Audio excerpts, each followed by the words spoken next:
హరివర్ధన్ దేవాని అల్లుడిగా అంగీకరిస్తానని లలితతో చెప్పడం, దేవా అందరి ముందు తన మనసులో మాట చెప్పడంతో ఇవాల్టి ఎపిసోడ్ ఆసక్తికరంగా మారింది.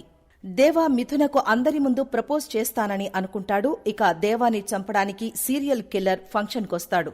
ఆదిత్య కోపంగా ఆ దేవాని చంపబోతున్నా, మిథున నాకు మాత్రమే భార్య, నా భార్య జీవితంలోకి ఆ దేవా వస్తానంటే చూస్తూ ఊరుకుంటానా, వాణ్ణి చంపేస్తా అని అనుకుంటాడు.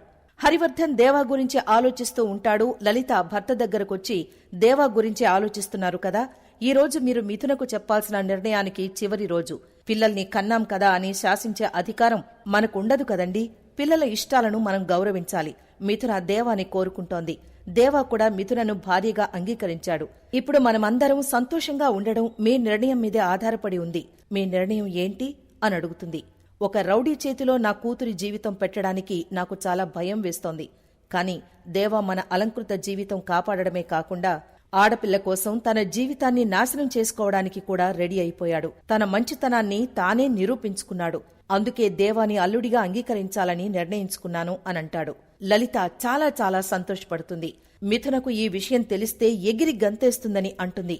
అందరి ముందు ఈ విషయం చెబుతాను అంటాడు హరివర్ధన్.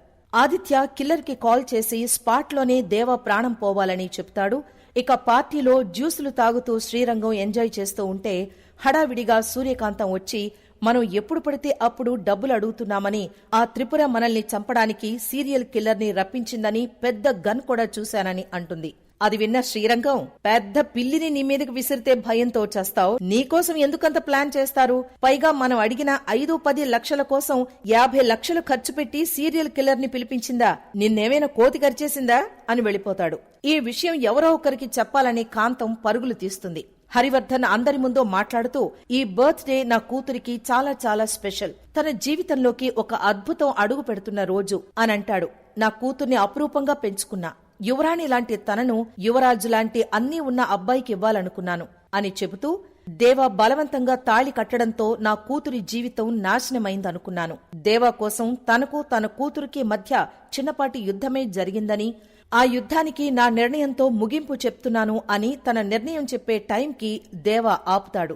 5 నిమిషాలు మాట్లాడాలి అని పర్మిషన్ అడుగుతాడు. మరోవైపు కాంతం ఆదిత్య దగ్గరకెళ్లి వకీల్ సాబ్ అంటూ సీరియల్ కిల్లర్ తనని చంపడానికొచ్చాడని చెప్తుంది. ఆదిత్య షాక్ అయిపోతాడు. కవర్ చేయడానికి అతను కిల్లర్ కాదు, నిన్ను చంపడానికి రాలేదు, అతను జడ్జి గారి సెక్యూరిటీ కోసం వచ్చాడని అంటాడు. మరి కిల్లర్ గెటప్ ఏంటి అని కాంతం అడిగితే, ఎవరికీ డౌట్ రాకుండా అలా వచ్చారని, నీ అంత మంచిదాన్ని చంపడానికి ఎవరైనా వస్తారా అని ఆదిత్య అనడంతో కాంతం నమ్మేస్తుంది. దేవా ముందు మాట్లాడతాడు.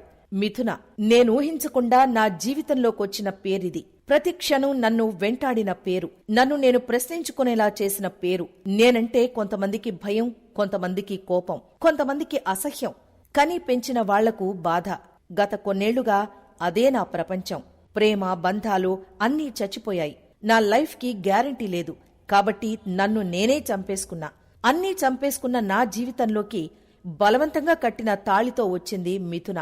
చీదరించుకున్నా, అసహ్యించుకున్నా, అవమానించినా, మాటలతో హింసించినా, భరించరాని బాధ పెట్టినా అన్నీ భరిస్తూ చావైనా బతుకైనా నాతోనే అని చెప్పింది. కోరింది క్షణాల్లో ఎదురుగా తెచ్చిపెట్టే తల్లిదండ్రుల్ని, విలాసాలను వదిలేసి వచ్చేసింది. ప్రసాదం తిన్నది, కన్నీటితో కడుపు నింపుకున్నది. నమ్మిన బంధం కోసం ఇంతలా భరిస్తారా? ఆఖరికి కన్నవారిని కూడా వదిలేసి వచ్చేంత త్యాగం చేస్తారా అని ఆశ్చర్యం వేసింది. ఒకప్పుడు నాకు నచ్చినట్లు నేను ఉండేవాడిని, కాని నన్ను పూర్తిగా మార్చేసింది మిథున. బ్రతకడమంటే ఎదుటివారు సంతోషపడేలా బ్రతకాలని తెలిసేలా చేసింది అని చెబుతూ ఉంటాడు. దీంతో ఇవాల్టి ఎపిసోడ్ పూర్తయిపోయింది.